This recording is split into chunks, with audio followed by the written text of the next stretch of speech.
এখন শুনবেন আজকের গুরুত্বপূর্ণ খবরের শিরোনাম। এমপি আনারকে পরিকল্পিতভাবে হত্যা করা হয়েছে বলেন স্বরাষ্ট্রমন্ত্রী আসাদুজ্জামান খান কামাল। সাবেক সেনাপ্রধানের নিষেধাজ্ঞার জন্য সরকারকে দায়ী করলেন বিএনপির মহাসচিব মির্জা ফখরুল ইসলাম আলমগীর। এমপি আনারের লাশ খণ্ড বিখণ্ড, উঠে এলো চাঞ্চল্যকর তথ্য। ঋণী খেলাপিদের তালিকা প্রকাশ না করলে বাংলাদেশ ব্যাংক ঘেরাও করা হবে, গণসংহতির হুঁশিয়ারি। দেশের অর্ধেকের বেশি টাকা পাচার হয়ে গেছে বলেন জিএম কাদের। শৈলকুপায় অন্য প্রতীকে ভোট দেওয়ায় ২০টি বাড়িঘর ভাঙচুর ও লুটপাট, আহত ৭ জন।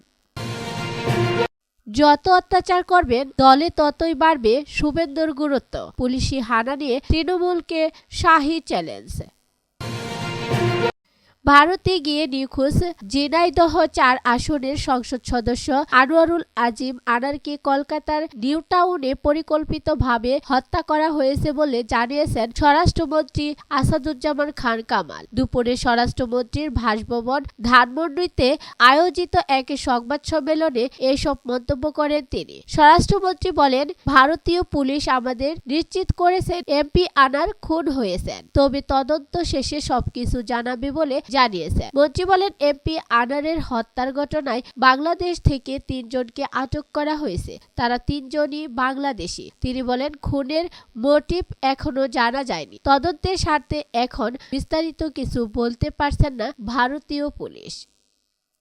সাবেক সেনাপ্রধানের নিষেধাজ্ঞার জন্য সরকারকে দায়ী করলেন মির্জা ফখরুল। বাংলাদেশের সাবেক সেনাপ্রধান জেনারেল আজিজ আহমেদকে নিষেধাজ্ঞা দিয়েছে আমেরিকা। এর জন্য সরকারকে দায়ী করছেন বিএনপির মহাসচিব মির্জা ফখরুল ইসলাম আলমগীর। আজ নয়াপল্টনে বিএনপির কেন্দ্রীয় কার্যালয়ে যৌথ সভা শেষে এক প্রেস ব্রিফিংয়ে এসব মন্তব্য করেন তিনি। বিএনপির প্রতিষ্ঠাতা শহীদ রাষ্ট্রপতি জিয়াউর রহমান মৃত্যুবার্ষিকী উপলক্ষে এই যৌথ সভার আয়োজন করা হয়।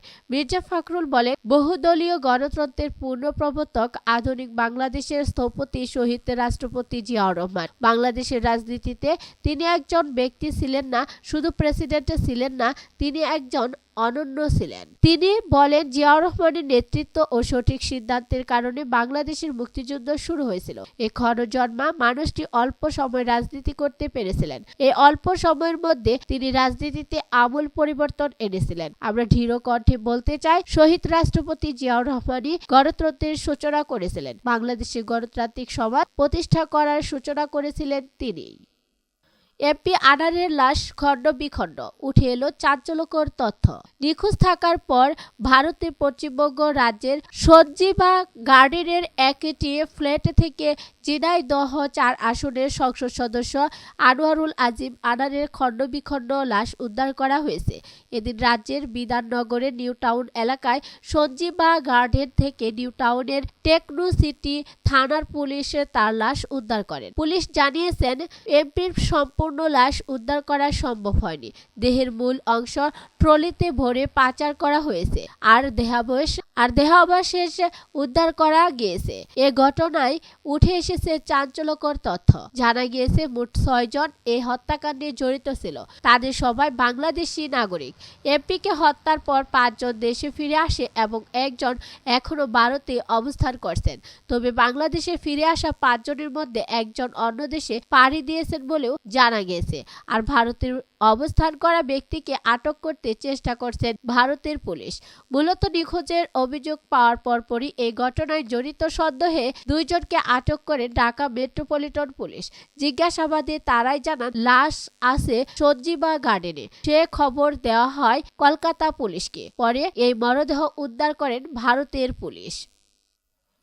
ঋণ খেলাপিদের তালিকা প্রকাশ না করলে বাংলাদেশ ব্যাংক ঘেরাও করা হবে, গণসংহতির হুঁশিয়ারি। আগামী ৩০ জুনের মধ্যে ঋণ খেলাপি ও অর্থ পাচারকারীদের তালিকা প্রকাশ না করলে বাংলাদেশ ব্যাংক ঘেরাও করার হুঁশিয়ারি দিয়েছেন গণসংহতি আন্দোলন। রাজধানীর মতিঝিল এলাকায় বাংলাদেশ ব্যাংক সংলগ্ন সড়কে আয়োজিত মহাসমাবেশ থেকে এই হুঁশিয়ারি দেওয়া হয়। এর আগে দলটি একটি মিছিল নিয়ে বাংলাদেশ ব্যাংকের দিকে যেতে চাইলে পুলিশের বাধার মুখে পড়ে। এ সময় দুই পক্ষের মধ্যে ধাক্কাধাক্কির ঘটনা ঘটে।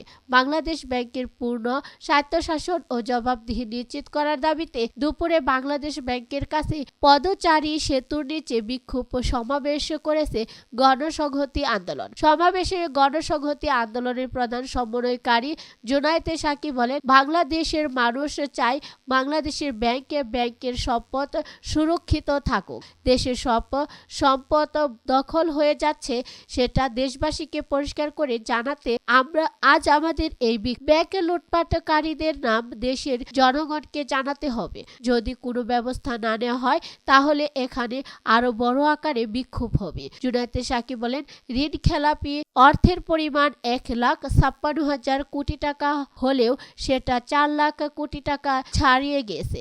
ঋণ খেলাপিদের ঋণ ফেরত দেওয়ার চাপ না দিয়ে বাংলাদেশ ব্যাংকের সরকারের নির্দেশে নাকি ঋণ মাফ করে দেয়।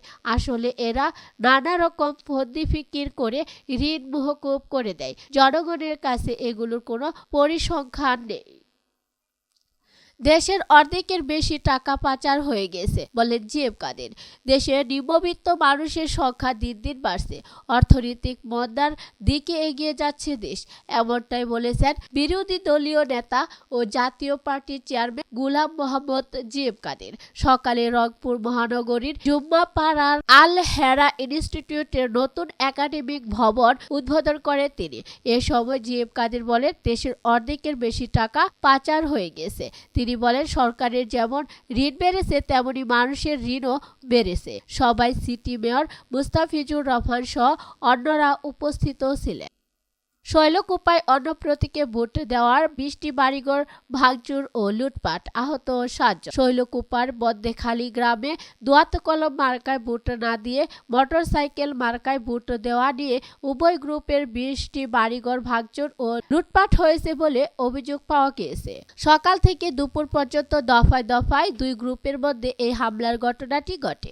এলাকাবাসী সূত্রে আরও জানা গিয়েছে, দলহরা চন্দ্র ইউনিয়নের বন্দেখালী গ্রামে ইউনিয়ন আওয়ামী লীগের সাংগঠনিক সম্পাদক আবুল হোসেন মেম্বারের সাথে একই গ্রামের মাতুব্বর আওয়ামী লীগ কর্মী আতিয়ার রহমানের সামাজিকভাবে বিরত চলে আসছিল। তারই জের ধরে আতিয়ার রহমান তার সমর্থকদের নিয়ে আওয়ামী লীগ নেতা মুস্তাফিজুর রহমান মুস্তাক শিকদারের মোটর সাইকেল মার্কায় ভোট দেন। তারই জের ধরে দুই গ্রুপের মাঝে দ্বন্দ্ব বাজে, আর এরই জের ধরে 20টি বাড়িঘর ভাঙচুর ও লুটপাট হয়। এ সময় উভয় গ্রুপের জলিল উদ্দিন, পচা মণ্ডল, আজব মণ্ডল, আবদেল, আকুল সহ 7 জন গুরুতর আহত হন। আহতদের চিকিৎসার জন্য শৈলকুপা উপজেলা স্বাস্থ্য কমপ্লেক্সে ও ফরিদপুর মেডিকেল কলেজ হাসপাতালে ভর্তি করানো হয়েছে।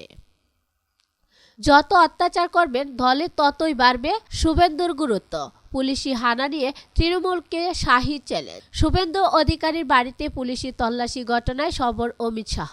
ভূপতিন নগরের সভা থেকে তার দাবি, বিজেপি কর্মীরা পুলিশকে ভয় পায় না, তল্লাশি চালিয়ে পুলিশকে খালি হাতে ফিরতে হয়েছে বলেও দাবি করলেন তিনি। এরপর পরই কেন্দ্রীয় স্বরাষ্ট্রমন্ত্রীর খোঁচা, পুলিশি অপব্যবহার বন্ধ না করলে বাংলায় একটা আসন পাবে না তৃণমূল। তার চ্যালেঞ্জ, মমতা বন্দ্যোপাধ্যায় যতই অত্যাচার করবেন দলে ততই বাড়বে শুভেন্দুর গুরুত্ব। কোলাঘাটের বাড়াবাড়িতে পুলিশি তল্লাশির খবর SMS মারফত অমিত শাহকে জানিয়ে দিয়েছিলেন শুভেন্দু। প্রার্থী লোকসভা কেন্দ্রের প্রার্থী সৌমেন্দু অধিকারীর সমর্থনে ভূপতিনগরের সভা করেন তিনি। সেই মঞ্চ থেকে শুভেন্দুর বাড়িতে পুলিশি তল্লাশি নিয়ে সরব হন। জানান, বিমান থেকে নেমে খবরটা তিনি পেয়েছেন। সুর চড়িয়ে শাহের হুঁশিয়ারি, শুভেন্দু বিজেপির সদস্য, আর বিজেপির সদস্যরা আপনার পুলিশকে ভয় পায় না।